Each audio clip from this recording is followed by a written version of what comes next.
ng tubig sa Marikina River, inanod at bumangga ang ilang barge at bangka sa isang tulay sa Pasig City. Dahil hindi magkasya, na-stuck at sumabit sa F. Manalo Bridge ang ilan sa mga barge. Nasira ang isang bahagi ng tulay. Ayon kay Marikina City Mayor Marcy Teodoro, galing sa Barangay Barangka ang mga barge. Nasa 20 crew na ang na-rescue ayon sa Pasig CDRRMO. Sinarado na rin ang tulay sa mga motorista. Tulong-tulong na sa pag-akyat ng mga gamit ang mga staff ng UERM Medical Center. Lubog na kasi sa baha ang unang palapag ng ospital, kabilang ang emergency room. Ang ambulansyang yan, hindi na rin nagamit dahil nakalubog na rin.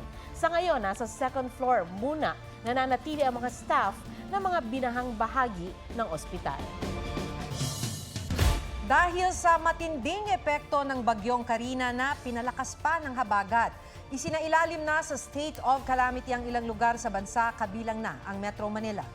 Utos ni Pangulong Marcos sa mga ahensya ng gobyerno, tutukan ang mga apektado ng pagbaha. Sa Quezon City, mahigit 14,000 na pamilya na ang inilikas. Kabilang na ang mga namamalagi ngayon sa isang evacuation center sa Katipunan. May report si Von Aquino. Inabot ng hanggang bewang na baha ang labas ng San Antonio Elementary School na evacuation center ng Barangay Katipunan, Quezon City. Bagaman humupa na ang baha pasado alas 6 ng gabi, hindi pa rin binuksan ang kuryente sa evacuation center. Kaya naman nagtiyaga sa dilim ang mga evacuees. Kwento ng ilang evacuees, ang ilan sa kanila ay nakatira sa tabing ilog. Ang mga mister daw nila ang nagbantay sa bubong ng kanilang mga bahay para bantayan ang kanilang mga gamit. Uuwi na lang daw sila kapag humupa na ang baha, pero sa ngayon, tiis-tiis muna. Nabasa rin ang sahig ng court kung saan unang itinirik ang mga tents ng mga evacuees. Kaya naman inilipat sila sa stage at sa ikalawang palapag na classrooms.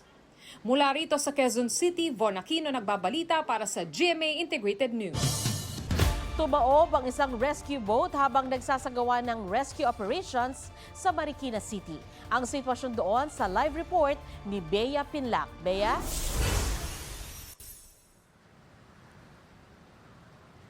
Sandra, ligtas na nakita ang 14 na sakay ng tumaob na rescue boat sa Barangay Santo Niño, Marikina bago mag-alas 8 ng gabi. Kinumpirma yan ng Marikina Disaster Risk Reduction and Management Office. Lahat ay ligtas, kabilang na ang 8 residente. Tumaob sila matapos sumabit ang rescue boat sa poste ng street sign na nakalubog sa tubig. Samantala, nakataas pa rin sa ikatlong alarma ang level ng tubig sa Marikina River at kasalukuyang nasa 18.3 meters. Bahagyang bumaba na ito matapos umabot ang level ng tubig sa higit 20 meters sa kasagsagan ng ulan kanina. Nagpatupad ng forced evacuation sa mga residente nang tumaas ang level ng tubig sa third alarm. Samantala ngayon, Sandra, medyo hindi na gaano kalakas yung ulan. Ambon na lang ang nararanasan natin dito. Pero binabantayan pa rin yung pag-akyat o pagbaba ng antas ng tubig dito sa Marikina River. Yan ang latest mula rito sa Marikina. Sandra? Maraming salamat sa iyo, Bea Pinlac. Kaugnay ng malawakang pagbaha sa Metro Manila, makakausap natin si Metro Manila Council President and San Juan City Mayor Francis Zamora. Good evening po, Mayor Zamora. Yes, good evening po at maraming salamat po sa pag-imbita sa inyong programa. Yes sir, halos buong Metro Manila po yata ang nalubog sa tubig. Ilang lungsod po ang apektado at gaano kalawak po yung bahang naranasan natin dito sa Metro Manila? Ang lahat po ng lungsod sa Metro Manila ay apektado except that yung mga kadikit po ng mga dagat ay talagang siyempre mas grabe po naging pinisala. Of course, Marikina, no? Umapaw ang kanilang ilog. Kami po dito sa San Juan, 14 pong barangay ang tinamaan ng baha. Ngunit ngayon ho, medyo bumaba na sapagkat humina na rin pong ulan itong gabi. So, nag-declare na po tayo kanina sa Metro Manila Council ng State of Calamity dito po sa National Capital Region. At mahalaga yan sapagkat mabibigyan ngayon ng pagkakataon ang mga local government units na makapag-release po ng Quick Response Fund galing po sa ating City Disaster Risk Reduction and Management Fund para matugunan ang mga pangangailangan ng ating mga mamamayan. Ano po assessment nyo do sa meeting nyo kanina?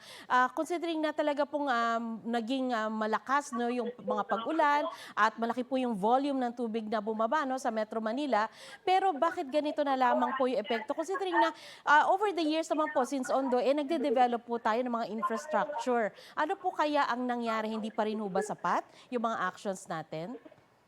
Base po sa information na natanggap natin kanina, and this is also from Pag-asa, yung rainfall po ngayon ay talagang abnormal. No? Hindi ito normal na rainfall, kumbaga katumbas ng ilang linggong pag-ulan ang naranasan po natin ngayong araw. Kung kaya talagang lahat po ng lungsod sa Metro Manila at ganun din po na iba't ibang rehiyon sa ating bansa ay nakaranas po ng pagbabaha. Kaya ang importante naman po rito ay kumikilos po ang ating gobyerno. Both the national and local governments are moving para nga ho talagang matulungan ang ating mga mamamayan. Sa San Juan po at sa Pangkalatan, kung nakakatanggap po kayo ng report para sa Metro Manila, kamusta naman po ang ating evacuation center? Sapat po ba at may sapat po bang supplies?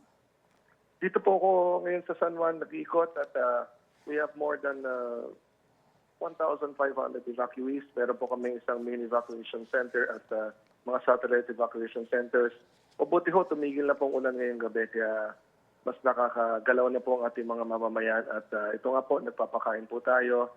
Sinisigurado natin meron silang maayos sa matutulugan. Nagre-rescue ho kami kanina ng mga na-stranded sa loob mismo ng kanilang mga bahay. No? At likas nga sa ating mga evacuation centers.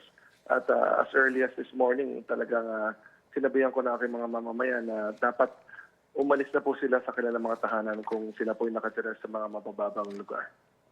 Sa mga lugar po na mataas pa ang tubig at kung sakaling umulan pa ngayong magdamag, saan po pwedeng tumawag o humingi ng tulong ang mga nangangailangan ng rescue? Meron po tayong hotline na 137-135. Tatawag lang po kayo kung kailangan niyo po ng tulong. At ganoon din po sa Makabagong San Juan Facebook page at ganoon din po sa Mayor Francis Zamora Facebook page.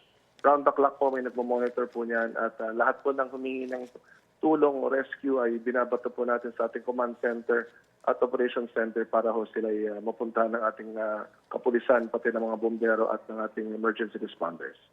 Maraming salamat po, Metro Manila Council President and San Juan Mayor Francis Zamora. May isang napaulat na nasawi sa lungsod ng San Juan matapos umanong malunod sa umapaw na creek. May report si Mark Zalazar.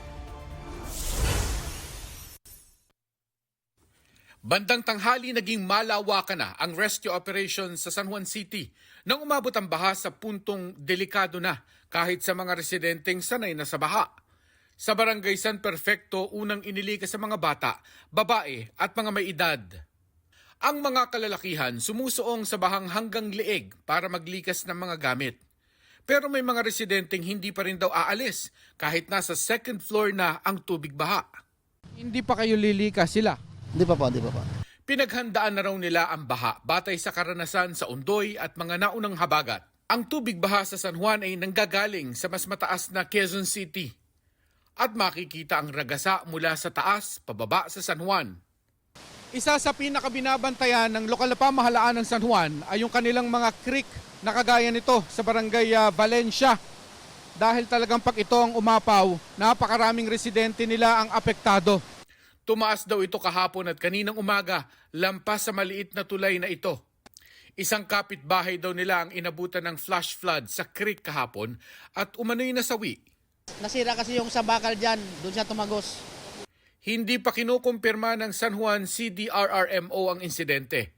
Bandang pahapon, parami na ng parami ang lumilikas sa San Juan Gym. Paglikas po namin, nasa mga dibdib pa lang. Siguro sa ngayon, lagpas taon na daw po Nagkaroon din ng paglilikas sa mga residente sa Barangay Rosario, Pasig City. Mark Salazar, nagbabalita para sa GMA Integrated News. Buong magdamag po bukas ang LRT-1 stations para magsilbing silungan o temporary shelter. Bilang tulong yan sa mga stranded commuter, lalo na yung mga hindi makakauwi dahil sa baha. Ayon sa Light Rail Manila Corporation, lahat ng 20 istasyon ng LRT-1 ay mananatiling bukas kahit wala ng biyahe ng tren. Pumunta lang daw sa mga waiting area sa loob ng istasyon at sundin ang gabay ng mga security personnel. Inextend din kanina ang huling biyahe ng tren hanggang 10:15 p.m. bilang tulong sa mga pasahero. Yan po ang State of the Nation. Para sa mas malaking misyon, ako si Maki Pulido. Para sa mas malawak na paglilingkod sa bayan, sa ngalan ni Atom Araulio, ako si Sandra Aguinaldo mula sa GMA Integrated News. Ang News Authority ng Pilipinas.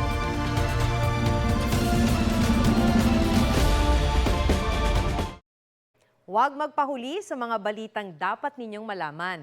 Mag-subscribe sa GMA Integrated News sa YouTube. Sa mga kapuso abroad, subaybayan nyo kami sa GMA Pinoy TV at sa www.gmanews.tv.